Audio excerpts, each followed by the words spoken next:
É, pessoal, hoje é dia de fofoca da OpenAI. Parece que eles estão com três coisas aí, três novidades pra gente falar. Tem um rumor aí que teremos super agentes de nível de doutorado agora no final de janeiro. Ao mesmo tempo, tem gente dizendo que esse negócio de superinteligência aí, que esses modelos de raciocínio da OpenAI aí, é muito mais conversa do que realmente fatos. E tem uma história aí pra gente ouvir sobre os benchmarks que eles andam fazendo que a gente precisa dar uma entendida. É isso aí, vamos lá! Pessoal, sempre agradecendo a todo mundo que deixou seu like, a todo mundo que se inscreveu, um agradecimento especial a todos os membros do canal que patrocinam esse canal aqui de inteligência artificial. Como vocês já devem ter percebido, o verão chegou e tá um calor absurdo. E hoje é aquele dia que parece assim, ó. Não tinha verão até ontem e a partir de agora é sol ensolarado pra sempre. E depois que o calor começa pra valer, aí você já sabe que é todo dia é dia de derreter. Então vamos lá, ó. A OpenAI planeja revelar superagentes de nível de doutorado no final de janeiro. O que eles estão falando aqui? O que tem a ver? O CEO da OpenAI, Sam Altman, se reunirá com autoridades do governo dos Estados Unidos em Washington, dia 30 de janeiro, para mostrar o que fontes dizem ser avanços significativos na tecnologia de IA, de acordo com a Axios. Então, gente, se isso aqui é verdade e se eles vão falar com o governo, é porque a coisa é bem séria. E uma coisa que eu vivo dizendo, se algum dia alguém criar uma super inteligência, ninguém vai vender essa inteligência. Eu não sei por que a galera acha que alguém vai vender isso aqui, não faz sentido, gente. Não tem lógica. Você desenvolveu um negócio que é super inteligente, que faz doutorado sozinho ali, não tem lógica vender isso. Você vai ficar ali usufruindo dele, usar a sua própria pesquisa e utilizar aquele resultado daquela superinteligência para benefício próprio. E dali para frente, sim que você vai querer fazer alguma coisa. Se você acha que faz sentido vender uma superinteligência, comenta aqui embaixo e explica as razões, porque até agora eu não encontrei nenhuma razão para alguém vender uma superinteligência. A apresentação supostamente mostrará o que a Axios chama de superagentes de nível de doutorado, sistemas de IA que podem lidar com problemas complexos com a expertise de um doutorando. Esses agentes podem processar grandes quantidades de dados, analisar diferentes opções e entregar produtos finalizados enquanto trabalham em direção a objetivos específicos.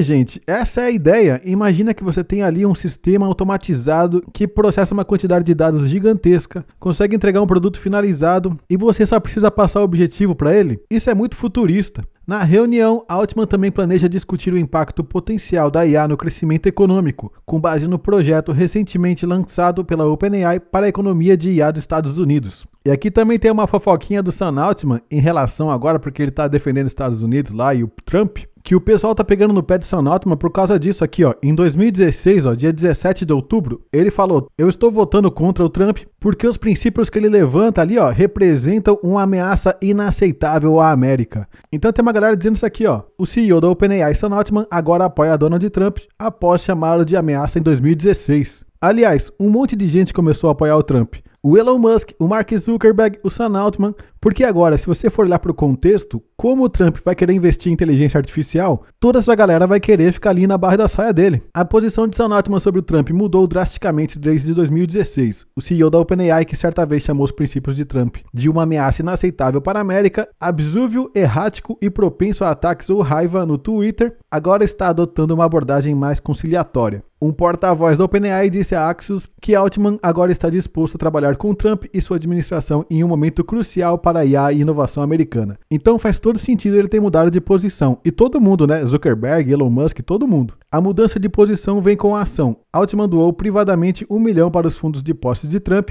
e em um momento complicado para a OpenAI, já que a empresa enfrenta um processo do aliado de Trump, Elon Musk. E o processo de Musk está tentando fechar a OpenAI. E ele encontrou um aliado no CEO da Meta, o Mark Zuckerberg, que recentemente alinhou as políticas de sua própria empresa com os valores de Trump. Bom, a verdade verdadeira é que eles todos têm um inimigo em comum, que seria, tecnicamente, a China. Mas vamos voltar aqui depois desse parênteses. Então, ó, a OpenAI anunciou oficialmente a reunião em 30 de janeiro, quando lançou o projeto. E olha isso, de acordo com a Axios, fontes do governo dos Estados Unidos e das principais empresas de IA dizem que a indústria se moveu muito mais rápido do que esperado nos últimos meses. Os funcionários da OpenAI compartilharam seus sentimentos mistos sobre esses desenvolvimentos com amigos, expressando tanto entusiasmo quanto preocupação.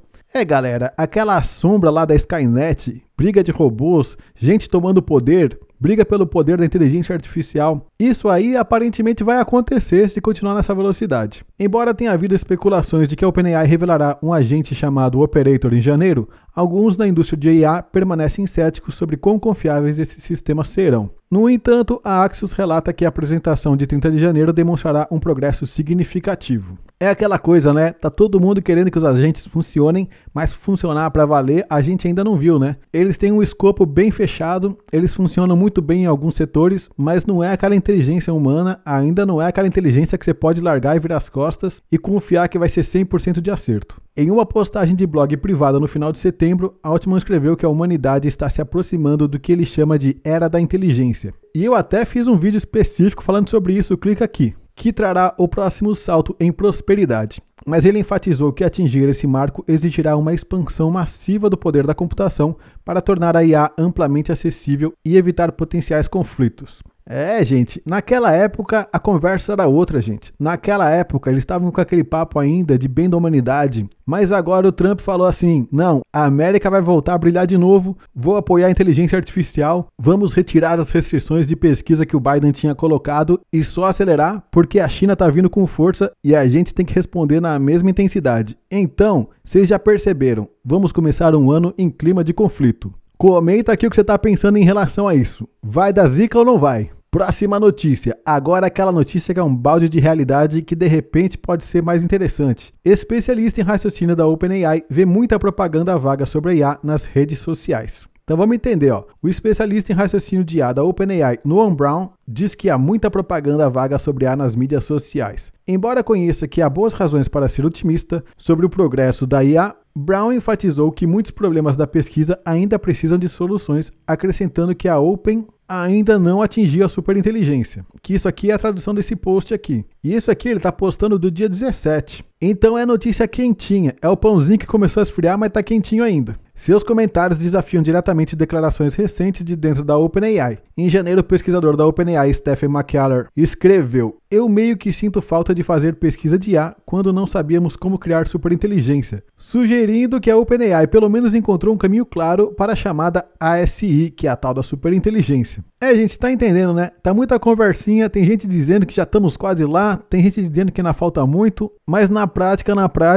na minha opinião ainda, estamos diante de um gerador de texto que não é inteligente como um agente ser humano. Ele tem muitas características humanas, faz um monte de coisa que seres humanos fazem, incluindo lógica, incluindo raciocínios avançados, resoluções de problemas avançados, mas ainda é um gerador de texto que faz gerações avançadas. Isso faz diferença porque na hora de fazer uma avaliação, na hora de fazer alguma coisa, a gente tem ainda a emoção, a gente ainda tem coisas humanas ali que ficam faltando para complementar um raciocínio completo, né? Então, por enquanto, ainda é alegria, mas alegria contida. Antes de se juntar à OpenAI, Brown trabalhou na Facebook AI Research, a FAIR, onde desenvolveu um sistema de IA que derrotava jogadores humanos em jogos complexos como Poker e Diplomacy. E isso aqui, gente, já falei várias vezes no canal. Já temos inteligências artificiais que ganham de seres humanos nos jogos mais complicados do mundo. AlphaStar é um deles, xadrez, Go. Tem um monte de exemplos de jogos que equipes humanas já não conseguem mais ganhar de uma inteligência artificial. Mas são tecnologias de IA estreita, não é igual a LLM. Que significa que elas são mais específicas, mais focadas naquele estilo de jogo, com treinamento específico para aquela coisa lá,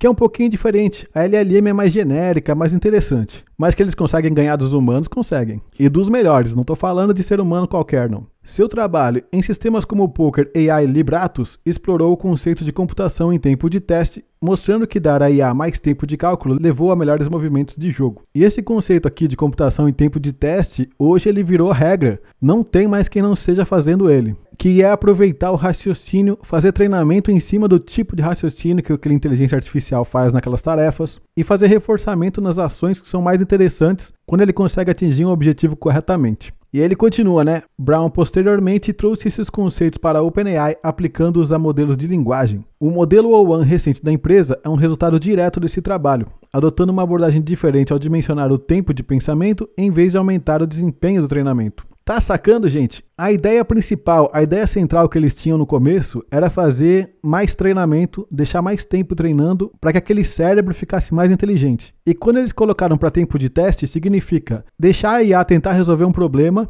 e começar a descobrir quais são os raciocínios que são mais eficientes para a solução daquele problema enquanto ela está resolvendo. Essa que é a grande sacada. E aí ele continua aqui, ó. Brown acredita que esse método de escalonamento alternativo pode habilitar novas capacidades de IA. Ainda estamos no começo do escalonamento nessa dimensão, escreve Brown. Então no começo ali tem a reunião do dia 30, que é para falar com o governo numa coisa meio que secreta ali. Ao mesmo tempo, tem um pesquisador ali que está falando ali no dia 17 de janeiro, menos de 15 dias antes, de que a inteligência artificial não está tão poderosa assim. Então comenta aqui, o que você acha? Que quem está certo? É esse pesquisador que está certo, que está mais pé no chão e está conseguindo dizer a verdade? Ou é o OpenAI que está querendo inflar a informação? Ou se realmente eles já têm e vão mostrar alguma coisa que nem esse cara aqui está sabendo? Isso pode acontecer, hein? E olha essa última aqui, mais polêmica ainda. O OpenAI financiou discretamente o benchmark matemático independente antes de estabelecer o recorde com o O3. Vamos entender isso porque esse negócio é bem polêmico. O envolvimento da OpenAI no financiamento do Frontier Math, um benchmark de matemática de IA líder, só veio à tona quando a empresa anunciou seu desempenho recorde no teste. Agora, o desenvolvedor do benchmark Epoch AI reconhece que eles deveriam ter sido mais transparentes sobre o relacionamento. Bom, a ideia é mais ou menos essa, né? É como se a OpenAI fosse parceira desse teste e, portanto, é como se ela tivesse batido um recorde usando um teste que ela mesma patrocina, e aí fica aquele climão, né? Vai saber, né? O Frontier Math, lançado em novembro de 2024, ou seja, no finalzinho do ano passado, testa o quão bem os sistemas de IA podem lidar com problemas matemáticos complexos que exigem raciocínio avançado e habilidades de resolução de problemas. O tipo de tarefa que normalmente confunde até mesmo os sistemas de IA mais sofisticados. Os problemas do benchmark foram criados por uma equipe de mais de 60 matemáticos renomados. Então vamos dizer assim, temos um bom álibi. Se são 60 matemáticos renomados, ainda que a OpenAI estivesse patrocinando, dá para dizer assim, tá, ela pagou, mas ela não interferiu. Mas vamos continuar. A conexão entre a OpenAI e o Frontier Math surgiu em 20 de dezembro, o mesmo dia em que a OpenAI revelou seu novo modelo O3. Olha só, aqui começam as conexões. O sistema atingiu uma taxa de sucesso sem precedentes de 25,2% nos desafiadores problemas de matemática e lógica do benchmark. Um salto enorme em relação aos modelos anteriores que não conseguiam resolver mais do que 2% das questões. E uma coisa interessantíssima, gente, enquanto eu estava lendo sobre esse benchmark, a fama desses problemas que essa galera colocou é que mesmo seres humanos, para bater 25% ali, são super gênios e a galera gasta a vida para conseguir resolver aqueles problemas. Não é um negócio que você faz em 3, 4 horas, não é prova de vestibular, são questões realmente absurdas. E esse aqui é o resultado. Os modelos antigos batiam 2%. E esse cara aqui conseguiu até 25%. Usando o modelo O3. E para refrescar a memória de vocês, eles comentaram que eles começaram a usar esse benchmark aqui porque os benchmarks normais já estavam sendo muito fáceis. O O3 estava batendo 90% em basicamente todos, e eles precisavam de alguma coisa que realmente desafiasse o O3, e por isso que eles partiram para esse benchmark aqui. A Epoch AI, que desenvolveu o benchmark, assinou um acordo impedindo-os de revelar o suporte financeiro da OpenAI até o anúncio da O3. Olha que interessante. Eles reconheceram a conexão em uma nota de rodapé após atualizar seu artigo de pesquisa pela 5ª vez, simplesmente afirmando: reconhecemos com gratidão a OpenAI pelo suporte na criação do benchmark. E olha só, é a primeira vez que estamos fazendo um vídeo investigativo. A gente entra no artigo aqui, de 20 de dezembro, do Frontier Math aqui, e se a gente buscar por OpenAI, a gente vai encontrar exatamente isso, O agradecimento aqui à OpenAI pela criação desse benchmark, tá bem no rodapézinho mesmo. E é aqui que eles se entregaram sem querer. Mas vamos continuar aqui, De acordo com uma publicação do Less Wrong, os mais de 60 matemáticos que ajudaram a criar os problemas de referência permaneceram no escuro sobre o envolvimento da OpenAI, mesmo após o anúncio do O3. Embora esses especialistas tenham assinado acordos de não divulgação, os acordos cobriam apenas a manutenção da confidencialidade dos próprios problemas. A maioria acreditava que seu trabalho permaneceria privado e seria usado exclusivamente pela Epoch AI, de acordo com a publicação. Bom, essa aí é aquela parte mal contada e que a gente nunca vai entender direito o que está acontecendo. Mas a ideia é que eles estavam entendendo que confidencial eram os problemas matemáticos. Mas dizem eles aqui que a galera entendeu que na verdade não podia falar sobre nada. Então essa parte é aquela parte que a gente nunca vai saber, né? Um disse que achou que era uma coisa, o outro disse que achou que era outra, e aí o contrato tá escrito uma coisa. Aquela confusão de sempre, né? Que isso aí as pessoas vivem dizendo que só acontece no Brasil. Mas a confusão, gente, ela é genética. A confusão e a bagunça é humana. Isso vai acontecer em qualquer lugar do planeta. Você pode estar na Alemanha ou pode estar na Suíça com aqueles caras super certinhos, super careta. Confusão existe lá também. A OpenAI tem acesso a muitos, mas não todos os dados de referência do Frontier Math. Então basicamente a ideia é que de repente eles já estavam sabendo de alguma coisa e isso ajudou a OpenAI a treinar o modelo dela em cima daqueles dados. Vamos entender, né? Tamay Beciroglu, da Epic AI, admite que eles cometeram erros. Deveríamos ter pressionado mais para sermos transparentes sobre essa parceria desde o início, particularmente com os matemáticos criando os problemas, ele escreve. De acordo com Beciroglu, a OpenAI teve acesso a muitos dos problemas e soluções de matemática antes de anunciar o O3. No entanto, a Epic AI manteve um conjunto separado de problemas privados para garantir que testes independentes continuassem possíveis. Bom, uma coisa que é interessante e que tem a ver com isso que a gente está falando agora. Imagina que você está treinando uma inteligência artificial e você tem os problemas. Se você usar os problemas para treinar a sua inteligência artificial, obviamente ela vai começar a acertar aqueles problemas porque você colocou no teste ali. Então, em geral, o que se faz é justamente isso. Tem um conjunto de testes, e que nesse caso seria bem interessante que eles façam exatamente isso, não divulgassem esses problemas, que é para o modelo tentar resolver e tirar a nota que for lá, e aí eles vão dizer, a nota foi essa e a gente testou aqui com os nossos problemas. Então, nesse sentido, é isso que eles estão alegando. Mesmo que a OpenAI tivesse acesso, eles tinham os problemas ali separados que não iam influenciar em nada. Mas, por outro lado, o simples fato de você conhecer a dificuldade do problema e saber em que nível que aqueles problemas estão, já são suficientes para o engenheiro de IA ali já começar a mexer os pauzinhos dele e já começar a pensar em que tipo de abordagem que ele vai tomar. E isso pode dar viés sim, e isso pode fazer com que ele acerte mais do que acertaria se ninguém soubesse de nada. Ahá! Eles também fizeram um acordo verbal com a OpenAI que proíbe a empresa de usar os materiais para treinar seus modelos, uma proteção contra a manipulação do benchmark e a prevenção de que os problemas se tornem públicos. Gente, mas acordo verbal, né? Acordo verbal é aquela coisa. Tinha o tal do Índio Juruna aqui no Brasil, muitos anos atrás, e ele pegava um gravadorzinho e toda vez que ele ia falar com um político, ele levava o gravadorzinho e gravava a conversa porque ele dizia que o homem branco não tem palavra. Então, né, acordo verbal é acordo verbal. É aquele acordo que, né, se cumprir ou se não cumprir, é na mesma. Para futuras colaborações, nos esforçaremos para melhorar a transparência sempre que possível, garantindo que os colaboradores tenham informações mais claras sobre fontes de financiamento, acesso aos dados e propósitos de uso desde o início. Escreve Beciroglu. Olha, isso aqui é um bom nome, hein, gente? Se vocês estão pensando em arrumar um nome para o seu filho, Beciroglu, de repente, é um nome interessante. O que vocês estão achando até agora aqui? Tem rolo ou não tem esse negócio? Eles fraudaram ou não fraudaram? E olha só, embora essa falta de transparência não comprometa a qualidade ou a importância do benchmark em si, uma ferramenta tão importante para a avaliação de IA merecia total abertura desde o início, especialmente porque o raciocínio matemático é uma grande fraqueza dos modelos de linguagem e um desempenho lógico aprimorado pode sinalizar um avanço. E não está escrito aqui, mas eu vou falar de novo. O simples fato das pessoas olharem o problema e terem noção da dificuldade, do nível de dificuldade que aquele problema tem, faz diferença sim na hora de você treinar uma IA. Você pode sim pensar assim, vou resolver isso aqui com tal abordagem ou com a outra abordagem. Se você só soubesse assim, tem problemas difíceis aí para resolver e você não tivesse a menor ideia de qual problema que era, isso sim é um problema gigantesco, porque aí você não tem o que fazer. Você tem que fazer uma IA realmente genérica e tirar a tua estratégia de treinamento, você sabe já da onde, né? Começa com C e termina com... Acredito que a OpenAI foi precisa em seus relatórios, mas a Epic não pode garantir isso até que avaliemos o modelo de forma independente usando o conjunto de retenção que estamos desenvolvendo. Escreve o matemático líder da Epic AI.